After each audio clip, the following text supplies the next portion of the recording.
Good morning, and thank you for joining us this morning. I'm pleased to announce that AUB Group has agreed to acquire 95.9% of Prestige Insurance in the UK for £219 million, 432 million Aussie dollars, based on an EBITDA multiple of 12.9 times before taking into account cost synergies. Prestige is a diversified insurance business comprising a portfolio of broking and underwriting agency businesses, as well as an insurtech platform. The business is guided by a highly experienced and respected leadership team, which will continue to drive its success under the direction of CEO Trevor Shaw. The acquisition is highly complementary to AUB's strategy and will enable us to accelerate the delivery of growth and margin benefits planned for the UK and the international division.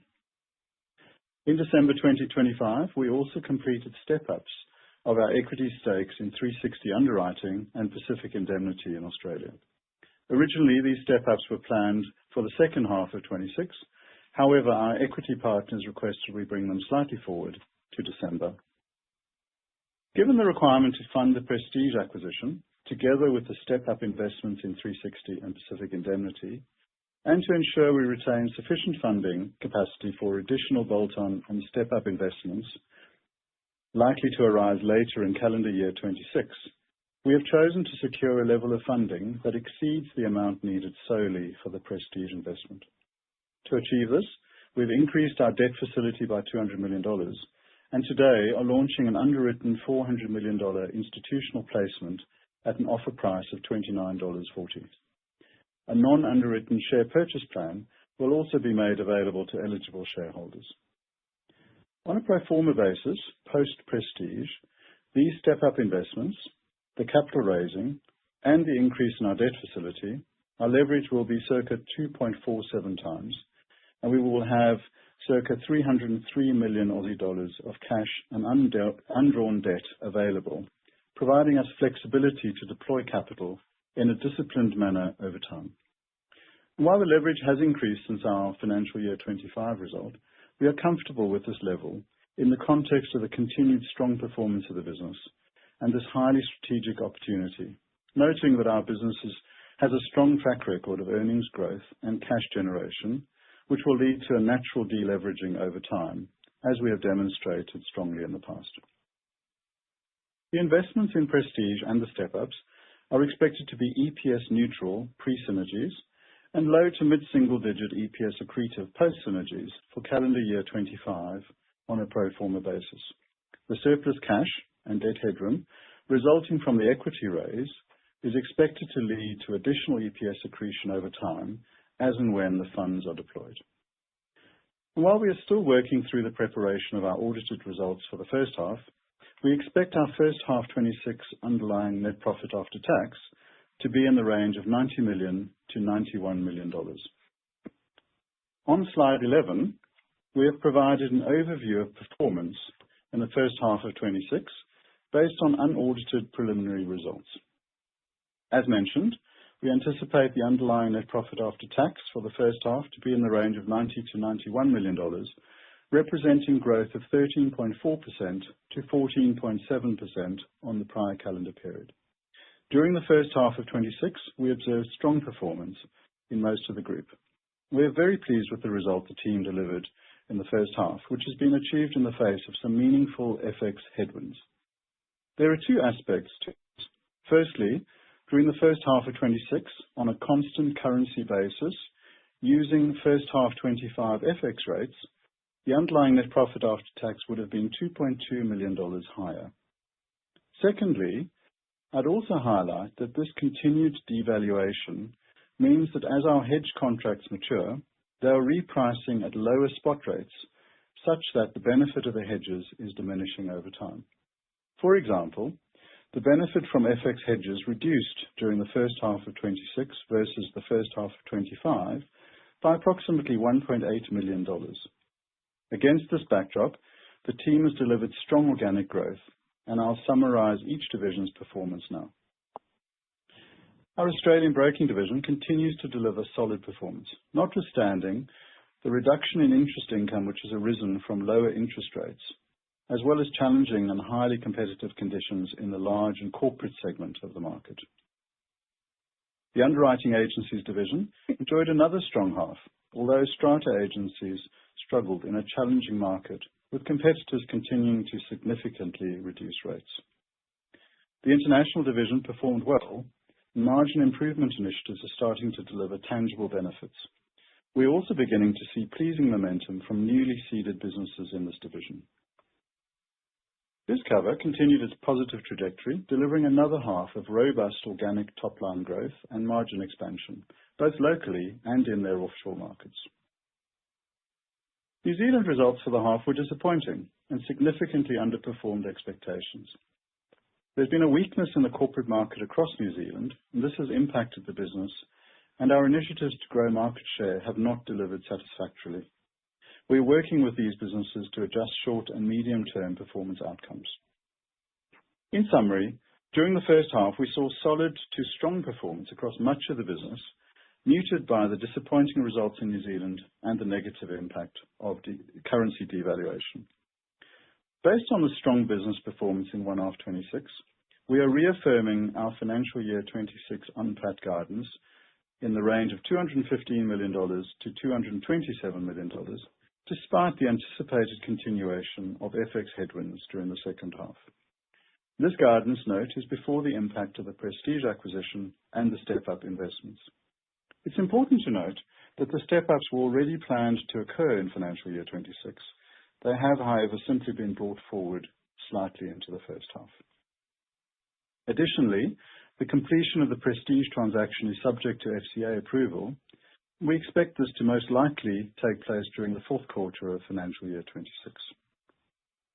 An additional item I want to highlight is that we expect to recognize non-cash impairments in the first half of 26 of circa 39 million Aussie dollars. 26 million Aussie dollars of this relates to a brokerage focused on the corporate segment in Australia, and a further 13 million dollars relates to historical Tysers wholesale team departures that took place in early calendar year 2025. These impairments relate to the carrying value of the broker registers, as well as to the assessment of the carrying value of goodwill for these respective businesses. Moving to slide 13, which provides an overview of Prestige. Prestige was established in 1973 in Belfast and has built a strong portfolio of businesses across the UK and Ireland. The group places over £300 million of premium with an EBITDA of £17.5 million in calendar year 25. The business runs at a 30% margin and has a significant and experienced team led by Trevor Shaw, a respected senior industry leader. On slide 14, you'll note that Prestige bears a strong resemblance to our Australian operations. They have a portfolio comprised of retail brokerages, underwriting agencies, and a highly successful insurtech. In effect, this acquisition, complemented by our equity partnerships with Nova and Momentum, both leading UK-appointed rep networks, positions us to replicate the model and structure we have in place in Australia and enables us to take advantage of growth and optimization opportunities across the UK market. Our success in achieving the scale and maturity in retail broking in the UK is described on slide 16. Following this investment in Prestige, AUB's UK retail broking portfolio, excluding MGAs, will place close to £550 million in premium, with teams interacting with our clients across more than 200 locations. Similarly, the underwriting agency portfolio, writing £180 million of premium, provides a strong platform to grow, not only delivering placement capacity for our brokers and clients, but also the ability to seed or bolt on new agencies to further scale the portfolio, consistent with the model we have successfully executed in Australia. Slide 18 illustrates the breadth of the portfolio we've built in the UK over the past few years, one that is strongly aligned to the foundational structures that underpin our success in Australia. And this includes strong, well-established and respected authorised rep networks, specialist and or scaled licensed retail brokerages, and both general and specialist underwriting agencies. And in addition, we now have equity stakes in two distinctive insurtech players that we can deploy to utilise across our growing portfolio. All of the building blocks for growth are now in place. Prestige is already an excellent business on a standalone basis. There are, however, additional benefits and synergies we expect to unlock, and these are summarized on slide 19. Please note that for the purposes of estimating synergies, we have only quantified cost-out opportunities, and these are expected to be greater than 10 million Australian dollars by the end of FY27 on a run rate basis.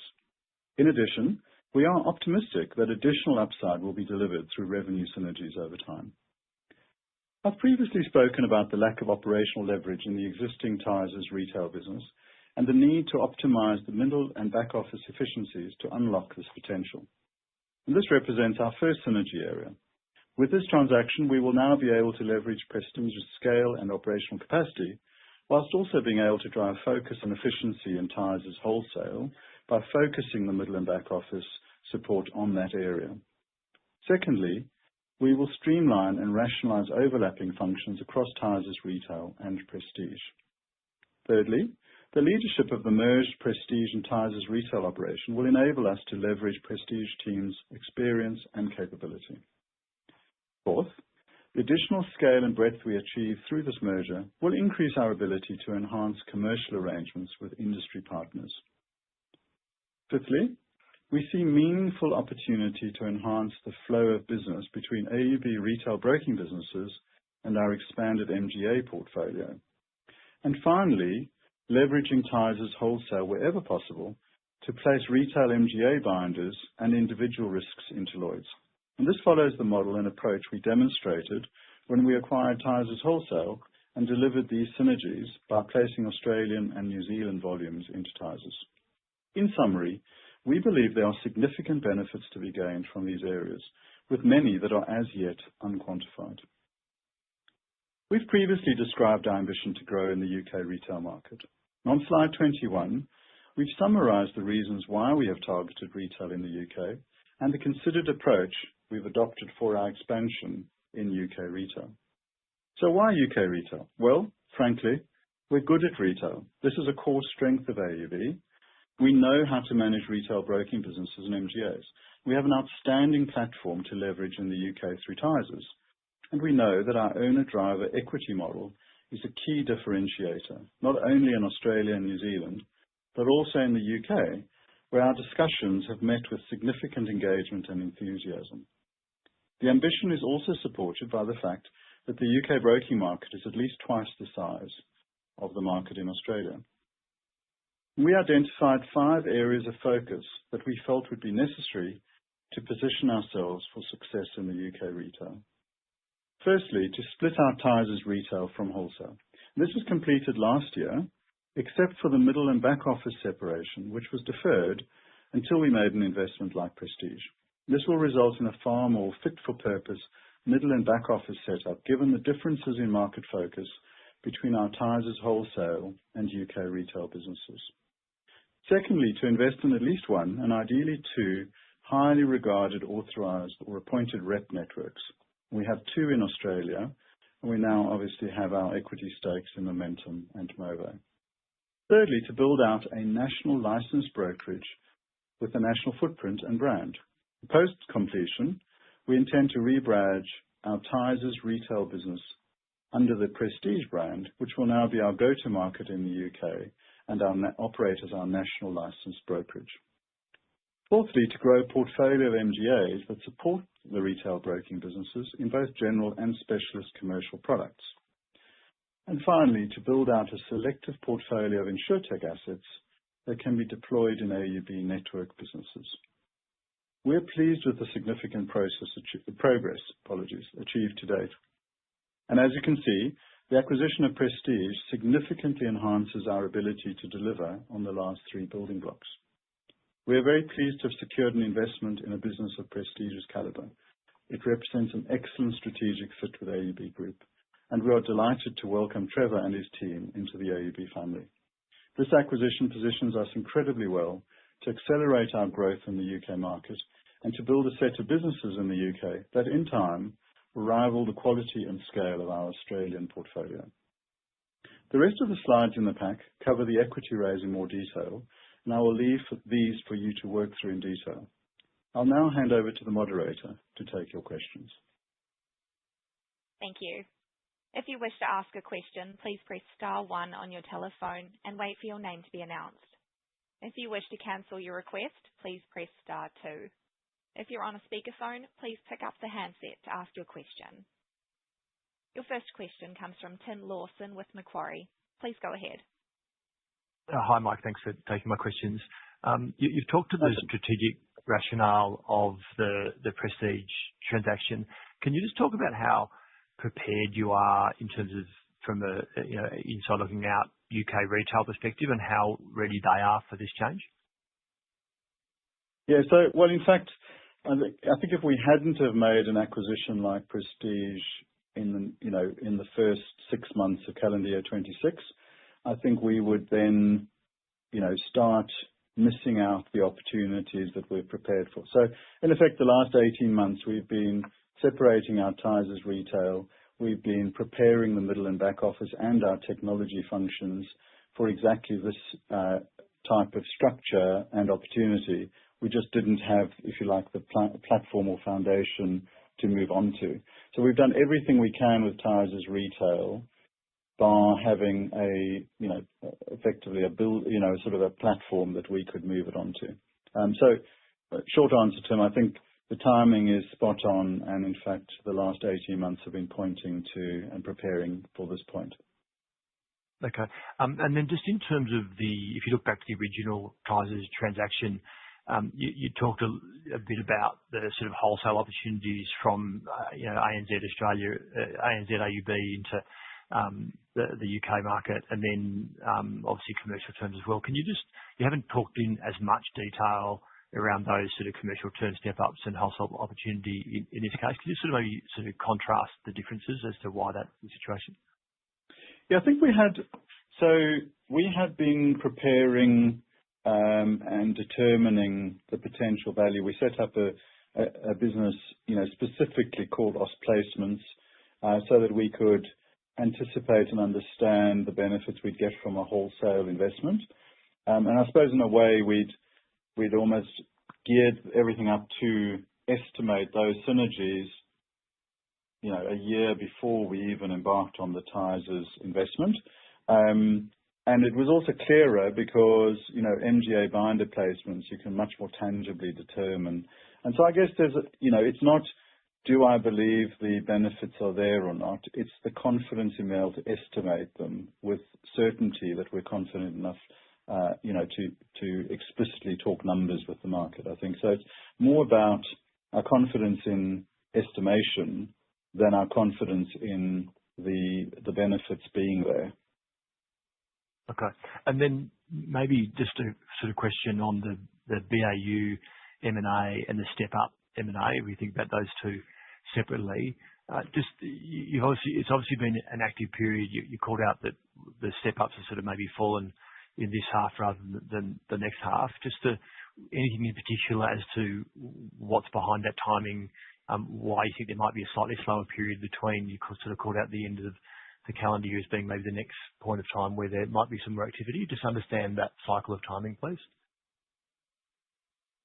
Well, I think I said that we agreed with the vendors on Pacific Indemnity and 360. I think to be more explicit, we are working through a restructuring of our underwriting agencies portfolio in terms of management and coordination, and we've built a really nice portfolio of agencies. We are now looking to how do we consolidate and optimize those. And so in a way, part of the step up in equity was to facilitate some consolidation activity that we anticipate we can make over the next 6 months. That's the first point. So that really precipitated part of why we wanted to take these step ups, and then also why we felt it was easier to do it earlier than later. So that's that piece specifically. I think probably worth emphasizing that when we talk about consolidating businesses, I've spoken for several years about the importance of consolidations in terms of our optimizing of our portfolio and the margin improvement. But very often the consolidations and the step-ups are linked, because in some cases to facilitate a consolidation, we also take a step up in equity to enable that consolidation and vice versa. And so there's a piece which is around, if we couldn't take step-ups, we would struggle to action the consolidations. But if we just took step-ups, there'd be less value in the benefit. And so, long answer to a short question. We anticipate that there are lots of opportunities for us to continue to consolidate the portfolio, to continue to step up our equity stakes, and that's part of what why we effectively are looking to raise more equity than is purely needed for the Prestige acquisition. The second piece is that the reason for the timing is actually more about just a broader plan in terms of the way in which we can drive some efficiencies across the business. Okay, thanks. Very clear. That's my questions. Thank you. Thanks, Tim. Thank you. Once again, if you wish to ask a question, please press star 1 on your telephone keypad and wait for your name to be announced. We'll now pause a short moment for questions to register.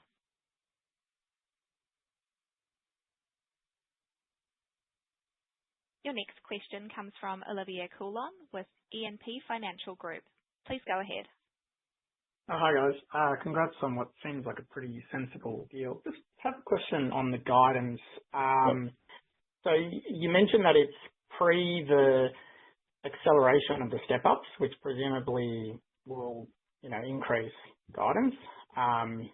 But then you don't mention whether it's adjusted for the, $400 million capital raising. So is that inclusive of that? Because I suppose depending on what you do with the cash, that will obviously kind of generate some UNPAT. Well, there'll be it's slightly swings and roundabouts, Olivia. I think probably four comments I'd make. The first one is obviously the difference to in terms of the step ups is really the net benefit you get between the debt cost versus the profit contribution over a few months being the acceleration. One of those was going to be in June and the other one was going to be in April. And so, it's not a full half of benefit. And obviously it's the net benefit in terms of, because we're funding, you've got to look at the debt cost piece. That's the first point. Second point is, purely on if you're talking about the difference in the timing between the raise today and the deployment of the capital for Prestige and, pick a date, say end of March, end of April, then yes, there is, some benefit in terms of an interest piece, but we also obviously have, slightly offsetting that is, facility costs and deployment of the debt component. But then as I've referenced, there's an hard to quantify FX headwind that we anticipate in the same period. So if you take all of those things in the rounds, our view is, based on the positive is business is performing arguably ahead of expectation. Headwinds, particularly from FX and New Zealand underperformance. In parallel, you've got some swings and roundabouts in terms of funding costs, a bit of uncertainty around the timing of Prestige, etc. And so we're confident that guidance range, still in play. Business is performing well. No reason to have, frankly, no reason to say strong confidence in increasing guidance. No reason to feel nervous about, the other situation. But just too early to say, given uncertainty around interest rates, FX rates, timing of the Prestige completion. There's a whole bunch of variables in there that we think just sensibly, we stick middle of the road, hit the ball straight, and we just get on with things. I appreciate that. Particularly given the importance of the fourth quarter. Just maybe have another crack at that revenue synergy? Because I know that you obviously played a reasonably straight bat. So, I mean, it sounds like you're very confident that there will be some. You don't, at this stage, want to kind of go on the record as, putting a number out there. I mean, is there a yardstick that we can potentially use as a reference case, to the Tysers deal? No, because it's so different, right? It really is so different. So, the reason that I've skirted away from it is precisely because, so I think it is big enough to be excited about, but too uncertain to try and estimate. And so we are absolutely going to do everything we can to optimize that. But the fact is we're buying a really good quality asset. We're putting in place a strategic, sort of set of building blocks in the business that can drive, flywheel type benefits. We know that it's interesting enough and exciting enough to focus on, but not tangible or certain enough for us to be able to estimate or commit to. Yeah. Okay. I appreciate that. Thanks. Maybe just the last one from me. I mean, I don't want to, point at a sore spot, but just the write down of the goodwill relating to that commercial broker. I mean, is that just a function of buying it at the wrong time, or has something gone wrong from a kind of, managerial or personnel perspective? No, so I mean, and look, Nick, who's on the line listening, as our sort of acting CFO, will twitch as I say this. So let me be brutal about, and I'm an accountant, so I'm allowed to be brutal about accounting standards. So here's how it works, right? When you buy a brokerage, so this is our corporate broker, very imaginatively called Austbrokers Corporate. It's our corporate broker. It bought a business in 2022. What happens when you buy a broking business, and it had a smallish portfolio, very large clients? When you buy a business, you attribute, and apologies, I'm teaching you psychology, you attribute a portion of the purchase price to the value of the client portfolio that's been bought. Okay. Then the accounting approach is we then write off that, we amortize that broking register over 10 or 12 years, depending on the part of the business and the types of clients. If during that period of 10 to 12 years, any of those clients leave the business, then you write off whatever the carrying value is attributed to that client based on the original acquisition. Now, the reason, I'm going into that detail is, so the flaw in it is, let's say you bought 10 clients, one of them leaves, and 9 of them double in value and revenue over that period, you only have a write-off. You never recognize that actually what you bought was really valuable. Right? And so that's the challenge with the broker register amortization. The lion's share of the impairments relate to sort of writing off the carrying value of these clients. And then there's a consequential goodwill adjustment based on, sort of, if you like, a present value of the discounted cash flow view of the income that would have come from that. So I don't want to make it sound, I don't want to trivialize it, but I do just want to emphasize that these don't talk to any systemic issue with the business. It is a mature, seasoned practice. I also want to emphasize that the combination of broking register and goodwill intangibles is at about $2.5 billion on the balance sheet, and this is $39 million of that. So again, I'm trying not to, trivialize it, but equally I want to put it in context. So I want to be very explicit about it so that there were no surprises, out of that. And then what I want to do is just make sure that also you understand the context of it. Yeah, no, I appreciate that. So, I mean, I guess what you're saying is if there's a step up in growth churn, you're going to get more write-offs, even if net churn hasn't really changed. Bluntly, in this corporate business, it's one client that we lost. Yeah. And in Tysers, it's actually, with Tysers, obviously lags. So you might recall, and, I bored you guys with in February and in August, we spoke about, property and casualty two teams that had left. or were leaving, and it's the lag effect of on the balance sheet recognizing that, that adjustment to the carrying value of the clients related to the teams leaving. Yeah, I appreciate that. I'll let somebody else have a go on the questions. Thanks, Mike. Appreciate it. Thanks very much, Olivia. Thank you. Once again, if you wish to ask a question, please press star one on your telephone. Your next question comes from Julian Braganza with Goldman Sachs. Please go ahead. Good morning, Mike. Thanks so much for taking our questions. Just the first one. Good morning. Thanks. Can you maybe just talk about premium rate increases that you're seeing across the different portfolios at the moment? I think at the first quarter update at the AGM, you had flagged about 5 to 7% rate in the Australian broking portfolio. So just want to clarify just what you're seeing at the moment in Australian broking and also just across some of the other portfolios as well. Thank you. Sure, Julian. So we're not quite at the point of having, so I'll have to talk anecdotally. We're not at the point of being able to do our, average income per client, explicit pieces. I will talk about that in February, as I always do.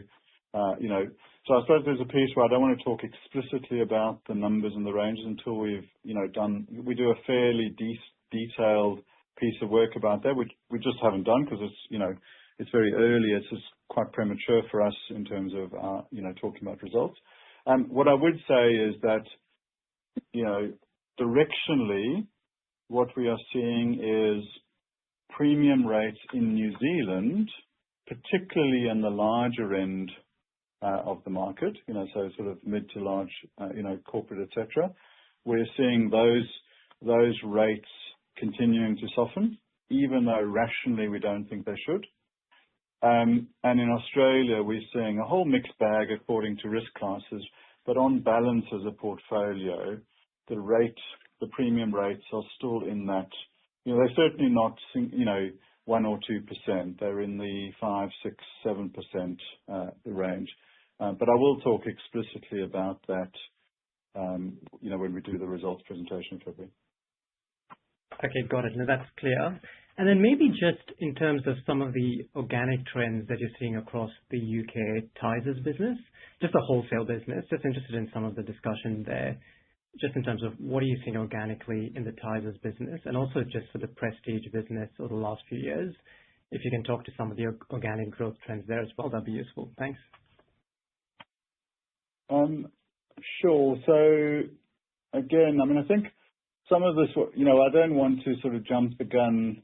Some of, probably some of these are better to talk about, at our February results, Julian. But I think broadly, what we're seeing in Tysers is good organic growth. Well, let me rather say international and then wholesale, because we're now, we're sort of using a few brands in wholesale now. We're sort of, partitioning out how we go to market, etc. So broadly, we're seeing, as I've previously, sort of outlined, our strategy is all about reducing certain classes of business and certain types of risk and accelerating others. And so at a headline level, we're seeing organic growth in the, sort of single digit, but not low single digit sort of range. But underneath that, we're seeing very strong organic growth in some of our key focus business areas, obviously muted or offset by some other areas where, in some cases, we consciously shrinking them. But again, probably more appropriate to talk to, with some degree of color and detail at the February results. Okay, got it. No, that's clear. And then maybe just to provide a little bit of color in terms of the margin differential between UK retail and also just the Tysers business. I know it's a consolidated margin target of 32% across the portfolio, and these acquisitions will help in terms of getting there. But just to provide a bit of color on how we're thinking about the Tysers wholesale business from here. So the 32% margin target, I think I spoke about this in February last year, but maybe in August only. So again, emphasizing that the target's obviously fairly broad brush determinations of what is, structurally feasible in a 3 to 5 year time horizon. So the 32% target was predicated on 3 assumptions. One, that wholesale, we should be able to run our portfolio of wholesale businesses at 25% plus margin. Secondly, that UK retail businesses, optimized UK retail businesses should run at 35%. And thirdly, that retail needs to be at least 25% of our portfolio, so that the higher margin in retail is significant enough to, on a weighted basis, achieve the 32%. So obviously, as retail grows, it sort of drags the margin up. So structurally, wholesale businesses tend to run at a lower margin than retail businesses. Structurally, MGAs tend to run at higher margins than pure broking businesses. And so part of achieving that 32% margin target in the international division is about getting scale in retail broking and in MGAs and optimizing margin in all 3 of them. And so that's broadly what our 3 to 5 year horizon was when we spoke about the 32% margin. Okay, got it. No, that's clear. And then just a final question for me in terms of just the guidance. I can see that that's been retained for FY26, but just in terms of the contribution of the growth, I think previously it flagged 3% from acquisitions and about 8% from organic. Materially, is that still how you're thinking about the growth from FY25, or has that changed more towards an acquisitive skew? No, and again, I'll talk in more detail about this more explicitly at the February results. But broadly, if you look at the first half, we've seen, if you look back at our August sort of broad summary of results, we had organic contribution from acquisitions, and the impact of FX and debt costs. So broadly on those 3 segments, all 3 of them are higher than I would have, sort of anticipated and based on what we thought. So organic growth has been better than we predicted. Growth from acquisitions has been better than predicted. Unfortunately, the headwinds from FX and debt costs have also been greater. And therefore, on a net basis, we've landed pretty much squarely where we anticipated. Got it. Excellent. No, thanks so much for that, Mike. Much appreciated. Absolutely pleasure, Dylan. Once again, if you wish to ask a question, please press star 1 on your telephone. We'll now pause a short moment for any final questions to register.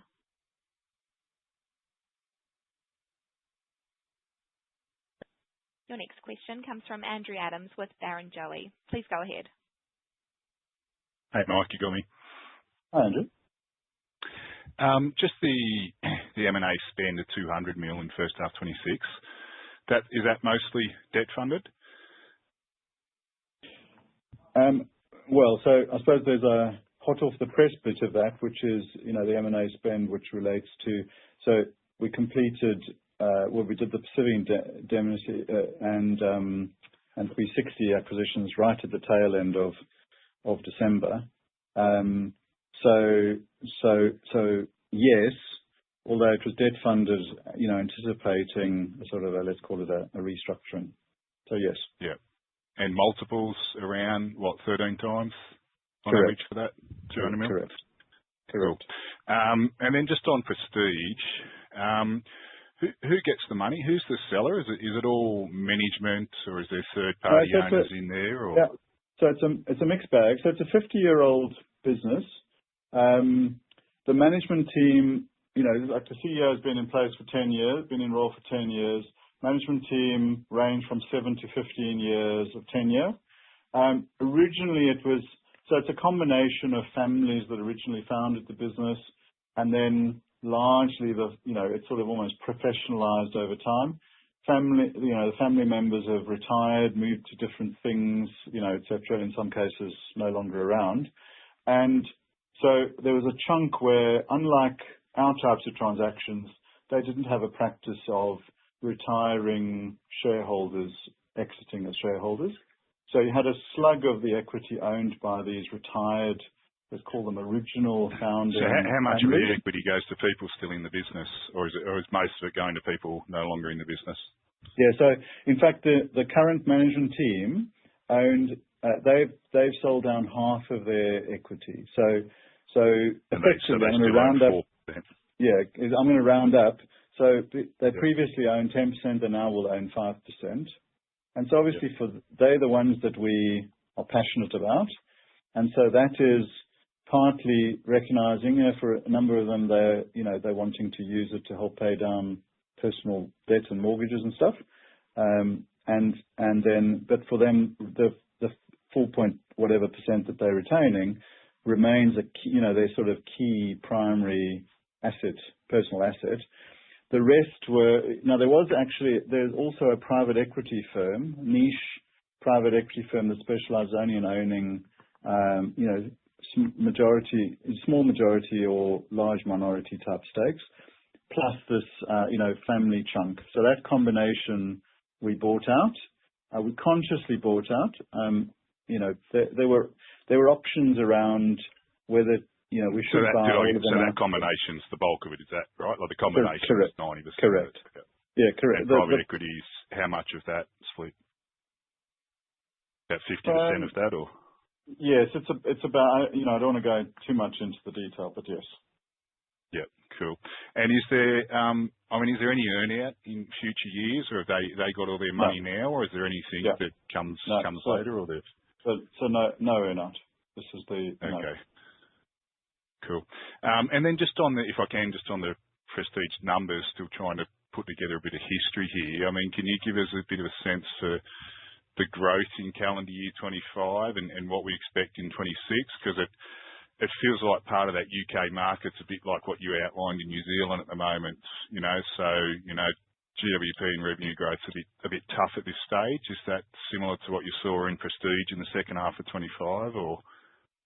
No. So I think the key thing with Prestige is they've been, they've been growing really well in the commercial segments and the specialty segments that we're really interested in. And in parallel, they've been, reducing their exposure and investment in personal lines, so home and motor.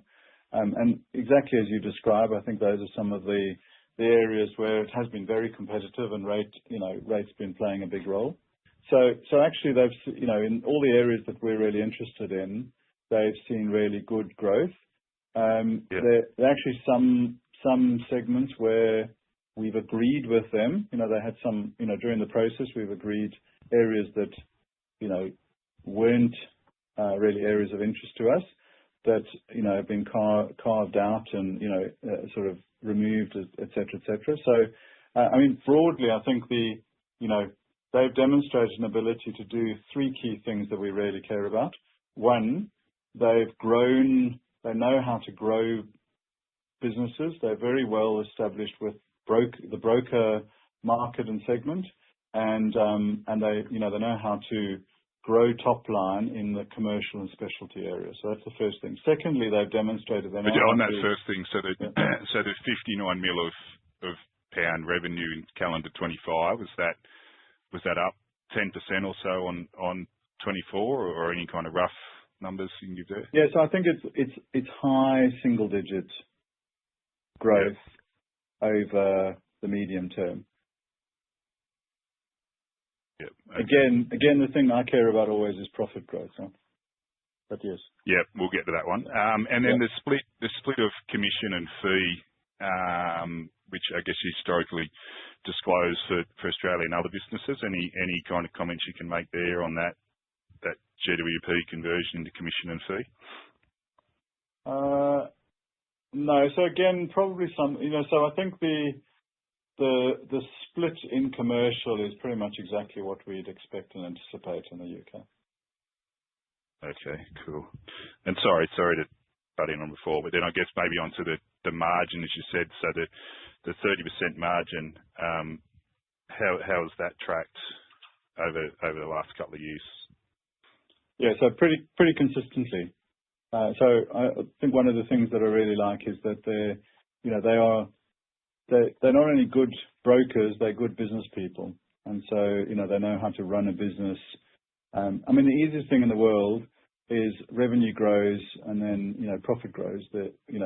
It's much better to prove that you can deliver margin improvement irrespective of what the revenue environment looks like. And they're just very sensible, mature experience. Which makes it a little bit harder for us to expand the margin. If they're so good at doing it, it's probably a bit harder to get margin expansion from here, would it be?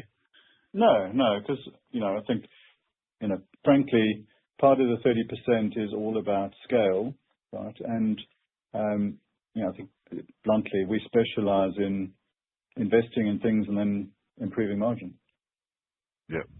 And then just the comment you made there on the carve out some businesses. So obviously we speak to synergies, but I mean, is there any expected leakages? I guess we saw team departures and account losses, etc. with Tysers. Is there any more business in this Prestige that you're not happy with that we can expect to go? So we go backwards before we go forwards, or good base? No. Completely different sort of context, etc. Yeah, so no. All right. I mean, Prestige is, perfect play for us. Products and, teams align, and, structurally, they're just structured completely differently. All right. Great. Thanks very much, Mike. I think probably just worth emphasizing your question about margin improvement. I think, the Tysers UK piece plays a key role here because the combination, effectively we're doing what we've done in Australia, sort of after the fact, we're doing at the time of acquiring Prestige. So actually the combination of the two businesses will lift both businesses' margins. And so firstly, Tysers Retail doesn't operate anywhere close to Prestige's margin, but the irony is Tysers Retail not only will move to Prestige's margin, but actually will help Prestige improve their margin as well. So at a 27 exit rate, or is that a couple of years away? Hard to predict. I'll tell you in 27. All right, cool. Thanks very much, Mike. Thanks, Andrew. The next question comes from Olivier Coulon with E&P Financial Group. Please go ahead. Yeah, hi, Mike. So just, it might have been answered previously, but the step up, did you say that was at around a 13 times multiple as well? Pardon, say that again, Olivier? The step ups that you did in Pacific Indemnity and AUB 360, what was the effective multiple on that roughly? So, well, effectively the multiples were, so again, not talking explicitly, because that wouldn't be fair to the businesses, et cetera, given that they step up, but you'd expect the multiples to correlate with the multiples that we had, previously transacted at. So you can go and look at the Pacific Indemnity acquisition, et cetera. So I think the key point is it's not like our bolt-ons or our, historic step-ups in smaller businesses where it might be in that 8 or 9 times range. These are big, mature, high margin, high growth businesses, and so you'd expect the multiples to be higher. And, we did disclose, the types of multiples, for example, when we did the cap raise for Pacific Indemnity, et cetera. So the multiples for those types of businesses are more in that 12 to 13 times range.